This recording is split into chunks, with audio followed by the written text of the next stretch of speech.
gênese, né, de uma colisão atual, a coisa que está se formando agora, enfim. Mas essa forma, um jeitão de montanha. Vocês têm paisagens muito parecidas próximas de vocês que também tem um aspecto montanhoso. Não tem? Uhum. Cambirela. Cambirela. Na montanha? Gente, se você não chamar o Cambirela de montanha, vai chamar o quê de montanha? Não é? Então, isso é uma expressão, né, isso é uma forma de relevo que remete ao que a gente chama de montanha, mas não adianta a gente só simplesmente chamar de montanha, né? Vocês estão estudando geografia, a gente não simplesmente descreve, a gente explica. E a gente não consegue explicar uma paisagem como essa que a gente desfruta, que a gente entende. Isso é um acumulado de processos. E aí eu gostaria de aproveitar esse visual maravilhoso, pós-lanchinho, para a gente falar um pouquinho da origem dessas formas que se estendem desde o sul do Espírito Santo e o Rabicó, a finaleira, tá lá no estado de Santa Catarina, né? Ali na divisa do estado do Paraná com Santa Catarina, porque é ali, né, ali em Garuva, é o finalzinho da Serra do Mar. Esse tipo de relevo se estende ainda um pouco mais a sul, até o Rio Grande do Sul, que é a Serra Geral, né? Aquele compartimento de relevo onde estão os cânions. Então é um relevo muito parecido com esse, com uma história geológica um pouco diferente, mas as formas são bastante parecidas. Mas se a geologia é diferente, o nome também é diferente, né? E aí eu e o Fernando combinamos de contar um pouco da história, da origem dessa paisagem. Por que a gente tem essa costa sul-sudeste do Brasil marcada por essas paisagens montanhosas, se a gente escuta que não tem montanha no Brasil? Pô, o Brasil tem 8 milhões de quilômetros quadrados e se a gente for pensar numa forma que é representativa das paisagens brasileiras, definitivamente não é a montanha. É a montanha? Não é a montanha. Né? Mas ao mesmo tempo o sul e sudeste, né, que são áreas densamente ocupadas, muito visitadas, são as áreas montanhosas, né? São as áreas que foram perturbadas pelo último episódio tectônico que marcou as paisagens brasileiras. Que foi o quê? Qual foi o grande último episódio tectônico? A professora Amanda, puxando o pé de vocês agora. De alguns aí a professora Maria Carolina, inclusive.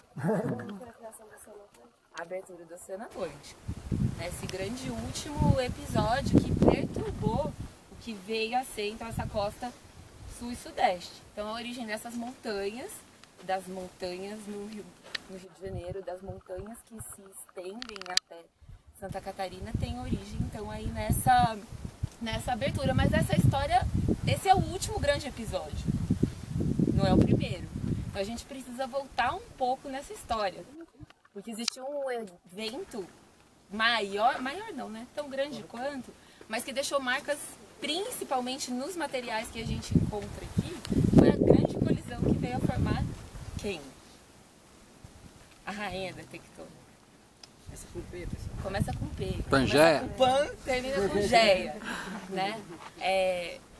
Esse evento colisional que formou a Pangeia, talvez ela não tenha deixado marcas nas formas, porque isso faz muito tempo, mas deixou marca, que tipo de marca? Nos materiais. Então as rochas que a gente encontra aqui são rochas ligadas a quê? A esse grande evento de colisão.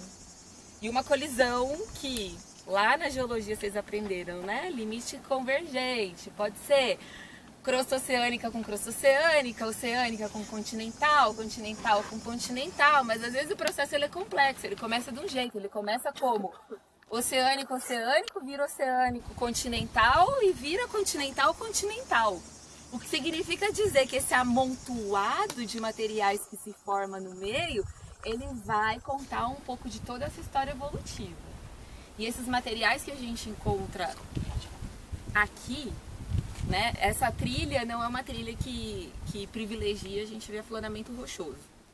Se a gente fizesse a outra trilha, veríamos mais, né?